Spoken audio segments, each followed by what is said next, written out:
오늘 말씀의 제목은 교회 질서를 지켜라 라는 겁니다. 교회 질서를 지켜라. 바울은 처치에서 환상적인 언어 사용을 금하지는 않았습니다.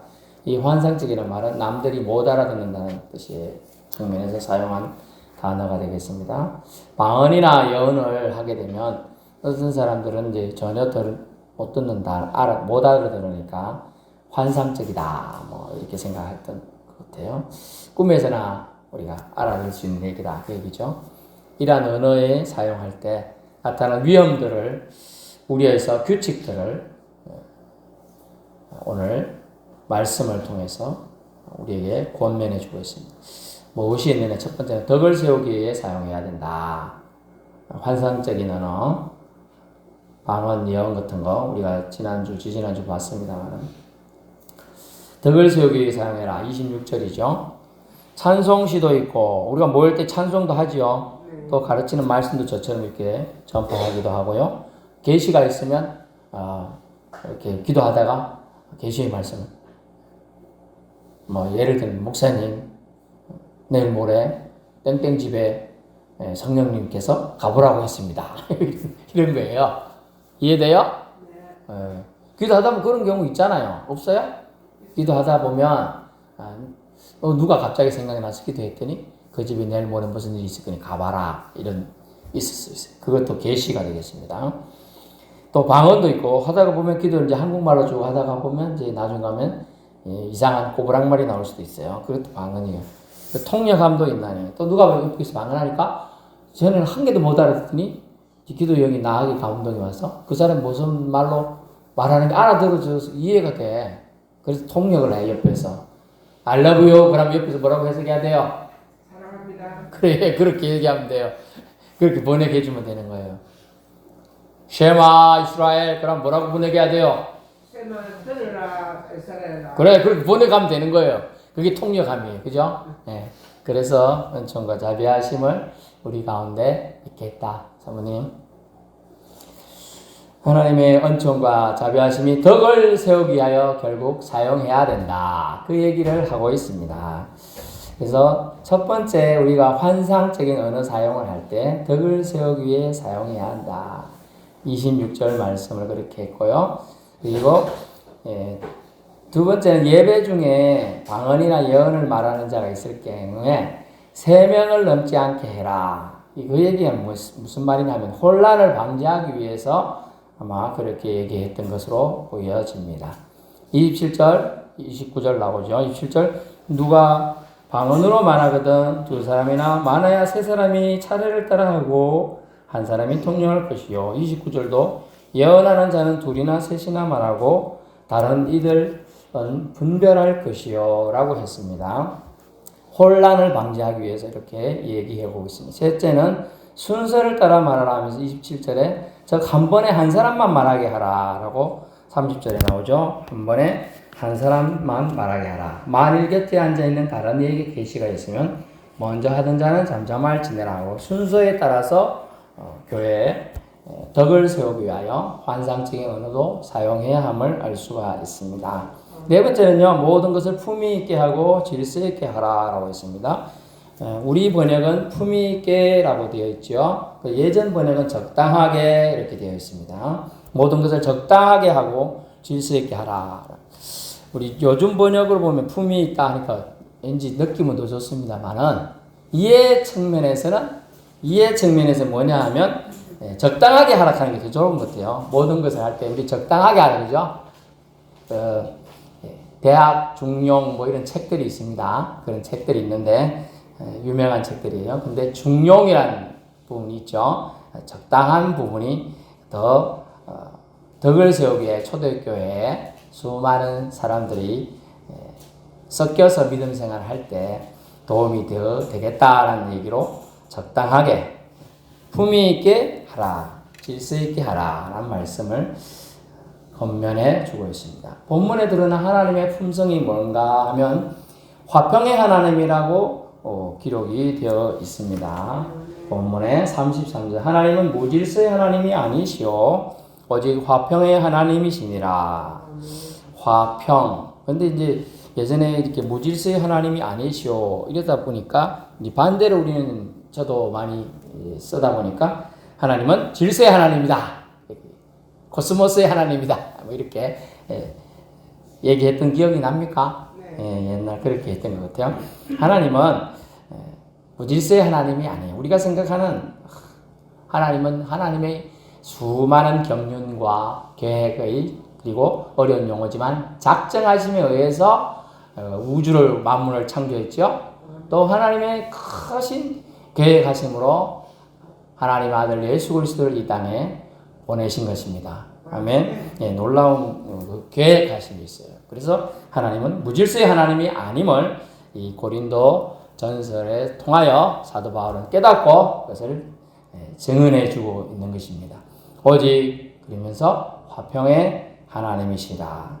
이 화평은 우리가 peace라고 영어로 좀 단순히 번역을 해 두었지만은 좀 더 우리가 알아들을 용어로 하면 하나님은 조화의 하나님이시다.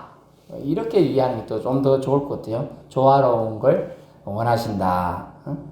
불협 화음이 나와서 자 저기서 테너, 엘토, 바리톤 뭐 이런 파트가 있다고 합시다. 노래를 하는데 저는 뭐 노래 못하니까 저는 제가 중학교 2학년 때부터 교회 학교 성가대를 썼는데요. 어떤 형이 니는 테너 해라 이래가지고 테너만 저는 주구장창 했어요. 테너가 뭐 뭔지도 잘 모르는 중학교 때 참 테너라고 해서 뭐 따라해 무조건 따라해 그러니까 그냥 따라하는 거죠 뭐. 제가 특별히 뭐 그때 따라했던 것 중에 저들밖에 그런 찬양 있죠? 네. 저들밖에 하는 게 지극히 높은 곳에서는 하나님께 영광이요. 이걸 뭐 우리 테너처럼 하려고 하는 걸 배웠어요. 지금 기억도 안 납니다만은 어쨌든 조화라 해야 되는 조화롭게 파트 부분에 맞게끔 해야 되는데 내가 좀 더 튀고 싶어서 크게 하면 안 되겠지요? 그 순서에 안 맞게 하면 안 되는 거예요. 그죠? 예. 그런 부분들을 조화롭게 사용해야 된다는 것을 조화라고 번역하는 게 더 좋을 것 합니다. 화평의 하나님이시다. 그것을 모든 성도가 교회에서 함과 같이 우리가 이 부분을 기억해야 돼요. 그리고 결국 화평의 하나님 40절 보면 모든 것을 품위 있게 하고 질서 있게 하라는 거와 연결이 되고 있습니다. 좀 어려운 용어인데 수미, 쌍갈시 뭐 이런 용어들이 있습니다. 뭐 중간에 뭐하고 대꾸를 이루고 그런 거 있는데 어쨌든 강조를 해주고 있는 부분들이 있음을 기억하시길 바랍니다. 질서의 하나님, 조화의 하나님, 뭐 용어가 뭐 그리 중요합니까? 하나님은 우리에게 사랑이시다라는 것을 늘 주지시키고 우리가 인식하면 되는 것이죠. 네. 하나님은 저와 여러분에게 사랑이십니다. 하나님은 사랑이시라 요한 1서에 나오죠. 네. 사랑 있는 자는 사랑을 알고 사랑을 전하게 되어 있습니다. 네. 부활주일이 지났는데요. 자, 하나님의 사랑받은 자로서 이웃에게 사랑을 조금 전하고 왔습니까? 계란 줬잖아요. 떡 안 줬어요? 옆집에 하나 갖다 주고 왔지요? 예, 그것만 해도 돼. 어쨌든 말 한마디 할 거 아니야. 부활주일이라 준다고 얘기를 했을 거 아니에요. 예, 그렇게 시작은 미약할 수 있으나 자꾸 전하다 보면 낙수의 주춧돌이 빵구 납니다. 그죠? 구멍이 나는 거예요. 낙수에 떨어지는 물 한 방울에 그들의 마음이 언제 변화될지 모르지만 하나님의 때가 되면 하나님의 시간표에 꽉 차게 되면 예수 믿는 기적이 저와 여러분을 통하여서도 일어날 수 있는 것을 믿을 수 있기 바랍니다. 영적인 은사들이 합법적인가의 평가 방법은요. 어떤 영적 활동이 분쟁과 혼란만을 가져온다면 그것은 하나님께로부터 온 것이 아니다는 거죠. 잘 기억해야 돼요. 어떤 능력이 참 뛰어난 분들이 있습니다. 하지만 그것을 사용함을 통하여 교회에 분란이 생겨난다. 그러면 그것은 하고 생각을 해봐야 돼요. 그 부분은 하나님의 은혜로 일어나는 일인지 아니면 사탄이 교회를 나누기 위하여 꼼수를 서는 건지를 우리는 되짚어봐야 한다는 것입니다. 하나님은 모든 교회들 가운데서 화평을 이루시는 분임을 성경은 말씀하고 있습니다. 그러면 교회 안에서도 당연히 역시 화평과 조화와 질서를 이루시길 원하시는 것이에요. 그래서 제가 이제 서울에 부목으로 부임하기 직전에 있을 때 일인데, 그 교회 안에 이제 불협화음이 있다 보니까 자기 마음에 드는 목사님을 데리고 왔어요. 원래 교회에 목사님이 계셔요, 담임 목사. 두 분이 같은 예배 시간에 같은 예배당에서 이쪽에 모여서 예배드리고 여기 모양이 그렇죠. 그건 아닌 것 같은데 그랬는데 있잖아. 그렇습니다. 그게 예배를 드린다는 거 좋습니다. 그렇지만 공간이 다른 것도 아니고 같은 공간에서 물론 우리 교회보다 한 두세 배 큽니다만은 저뭉치기 저기 모시기 그래 되면 안 되겠죠. 하나님은 모시기에 기분이 하나님은 그러실 거라 생각해요. 아이고 내 자녀들이 예배 드린다고 얘 맞네 그러실 것 같기도 하지만 그렇죠. 그죠? 마음은 분명히 예수로 하나가 되어 예배를 드리는데 예수 이름으로 기도합니다 하는데 하나님이 영광 받으시는 예배일까? 그래서 이 모양은 아니다 하고 나가신 목사님이 잘하신 것 같아요. 제가 봤을 때. 제가 겪어보니까 남아 계신 분이 훨씬 안 좋아. 제 생각이에요. 제 생각. 어쨌든 그래요. 얼마나 그 하나님 마음이 아플까 알고 아이고 이건 아닙니다. 오락해서 오긴 왔는데 어쩌고 부모께 있으니까 충돌이 있는 거죠. 없는 줄 알고 그분도 왔던 거예요. 근데 안 나가신 거죠. 그래서 어쨌든 중재되어서 제가 갈 때쯤에는 한 목사님만 계셨지만은 그런 안타까움이 있었습니다. 그러면서 저한테 얘기 안 해주면 모르는데 저한테 얘기했어요. 그러니까 다 알죠. 제가 내용을 알게 되는 거예요. 그래서 제가 중간에서 좋아하고 또 교인들 마음이 나눠진 거 하나 한다고 애mus습니다. 제가 4년 거기 있었는데 결국은 나중에 이제 와가지고 한 번씩 말하면 처음에는 아무 생각 권사님 했는데 알고 보면 이쪽 라인 다 달라. 그 자기 뜻을 관철해 달라는 거야 항상. 그렇지만 주 안에서 하나 되게라는 하나님의 뜻을 기억하십시오. 나중에 그것만 계속 얘기하니까 그 어떻게 합쳤느냐? 전도대로 합쳤어요. 전도는 어차피 같이 나가야 되잖아요. 하나님 마지막 지상명령 뭡니까? 그럼 예배 전도 나가기 직전에 예배를 잠깐 들어나는데 항상 먼저 와서 권사님 저는 목사님 오늘 컨디션이 안 좋아서 안 나갈랍니다. 항상 와서 먼저 말해요. 그래서 네 예배 드리보고요. 그래서 예배 또 하고 나면 목사님 죄송합니다. 같이 가게 해요. 이래도 항상 바뀌어요. 내가 항상 같이 나갔어요. 그러면서 전도를 하는 거예요. 여기도 70 다 된 분들은 서울에 지금 따지면 한 80 넘었겠죠. 80 중반 됐겠네. 안 나갈라 하지요. 서울에 잘 삐까뻔쩍 집 살다가 교회 와서 그래도 이 봉사 전도지 들고 나가려면 안 나갈라 해요. 아이고 오늘 기도하고 있을게요. 이러다가 대부분이. 근데 주님은 여기 앉아있는 것보다 같이 나가서 그래도 하나 한 말씀 전하는 게 권사님이나 수사님이 믿고 있는 예수님을 전하는 게 더 낫습니다. 그리 생각하지 않겠어요? 하고 제가 군면에서 나갔습니다. 쉽지 않은 거예요. 화평과 조화를 이루는 건 쉽지 않습니다. 교회를 갈라치게 하는 건 쉬워요. 하지만 하나가 되게 하는 건 어렵습니다. 하지만 성령의 하나 되게 하신 길을 지키라는 하나님의 말씀에 따라서 우리는 어려워도 하나가 되어야 될 줄 압니다. 하나가 되어야 합니다. 14장 34절에는 뜬금없이 사도 바울이 또 이런 내용을 추가시켜 놨네요. 34절 여자는 교회에서 잠잠하라 되어 있죠. 이래 놓으면 이제 제가 지금 한 명 원래 목사님 오셔서 그렇지 제 혼자 늘 있잖아요. 다 잠잠해야 돼. 저만 떠들어야 되는 거예요. 고린도서 고린도전서 11.5절에 이제 견주어 보고서 비교해 볼 때 교회의 정숙성을 훼손할 지나친 간섭을 아마 여자분들이 초신자들이 또 초신자지만 하나님께서 성령 은혜를 부으사 방언의 은사도 있고 막 예언의 은사도 있고 이런 분들이 있었던 것 같아요. 그러면서 좀 속된 표현 섞어서 얘기합니다. 좀 나서기를 좋아했던 것 같아요. 그러다 보니까 여기서 한 말 저기서 한 말 하니까 교회가 산으로 가는 거죠. 배가 산으로 가야 되는데 교회도 산으로 갔어요. 그래서 이 여자분들이 간섭 등으로 소란이 생겨났어요. 그러기는 예배와 전도의 방해가 되었던 것 같습니다. 그래서 바울은 성령의 인도하심 따라 이것을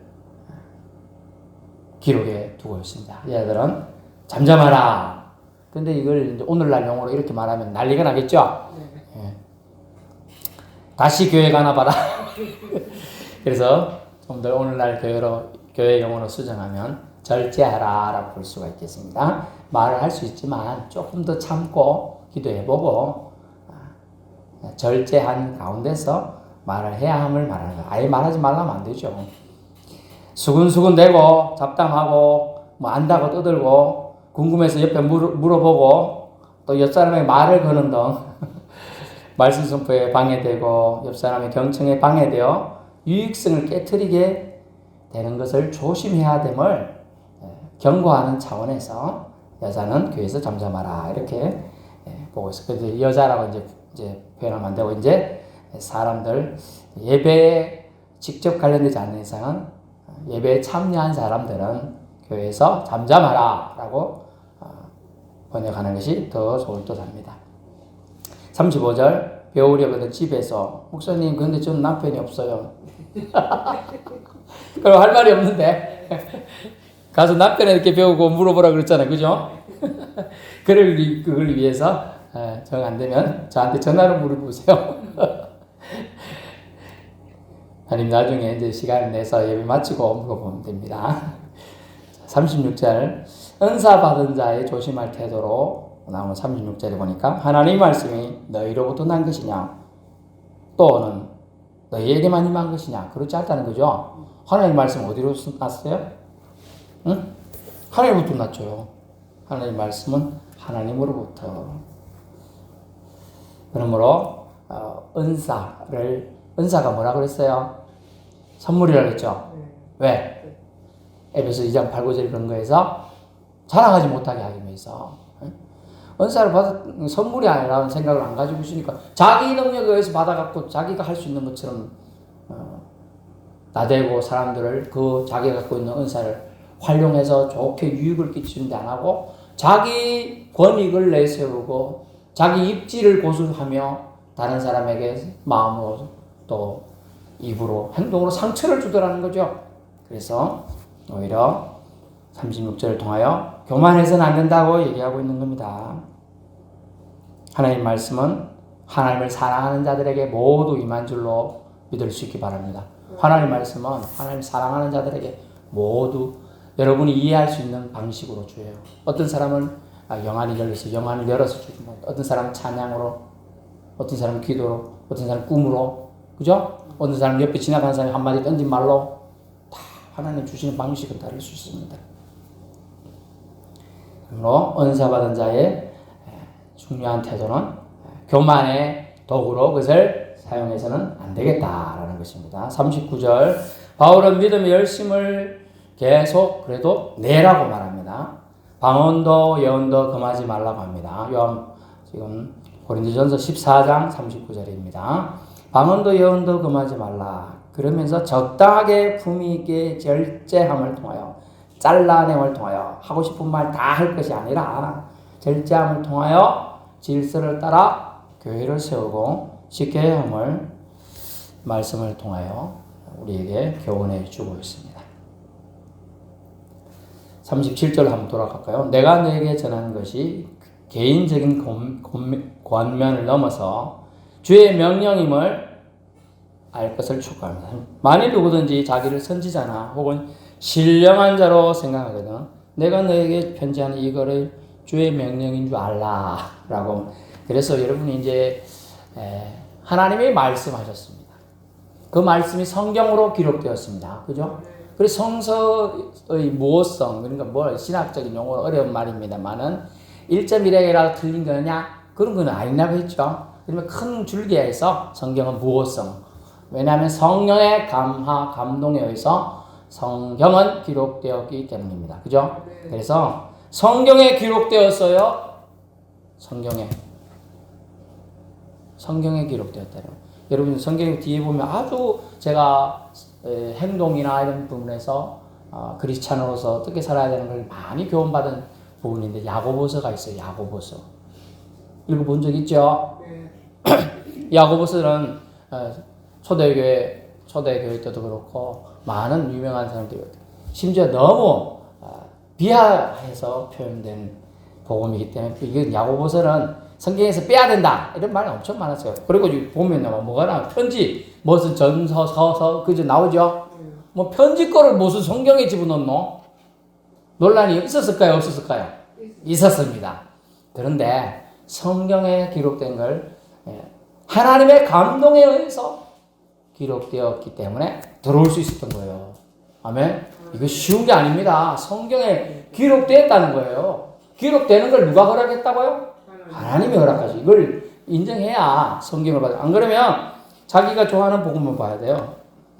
우리 유태인들은 자기가 좋아하는 성경 많이 보죠? 뭐 봐요? 율법서만 본단 말이죠. 대부분이 창세기, 출애굽기, 레위기, 민수기, 신명기에 율법서만 하나님 거고 다른 거는 아닌 것 같아. 역사책이야 뭐 이런 거 넘어가요. 그리고 뭐 별로 신경 안 써요. 그런 사람들이 많아. 근데 성경 전체 39권 또 뒤에 신약 27권 합쳐 66권이잖아요. 그죠? 이것이 실제로는 뭐 또 다른 다른 데서는 뭐 도마 복음도 있고요. 뭐 이상한 것도 많이 있어요. 중간 복음서도 있고 뭐 하여튼 복잡한데 어쨌든 이런 것들 속에 지금 고린도 전서가 성경에 기록되었다. 성경으로 인정이 되었습니다. 예? 뭐 토달거 없어요. 나는 모르는데 목사님 뭔 어려운 얘기 한다.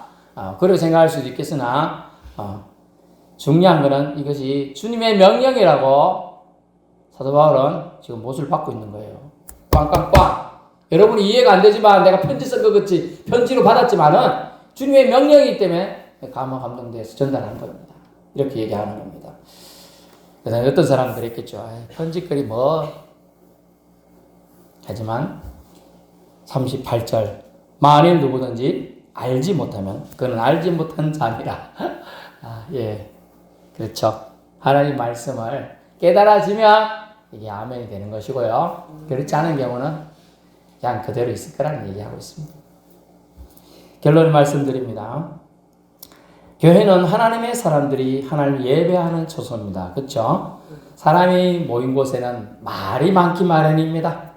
또 은사가 고린도 교회에 많이 주어졌는데 이를 두고 다른 교회와 성도들을 무시하는 태도가 잘못임을 말하고 있습니다. 교회 안에서 그런 분위기가 합당치 않다는 거죠. 누가 은사가 있고 없고 많고 적고 따라서 어떤 사람 무시하고 그래서는 안 된다는 거죠. 하나님을 믿는 자로서의 내부적인 규칙을 오늘 사도 바울은 세우고 있는 것입니다. 방언과 예언 말할 때 어찌해야 된다.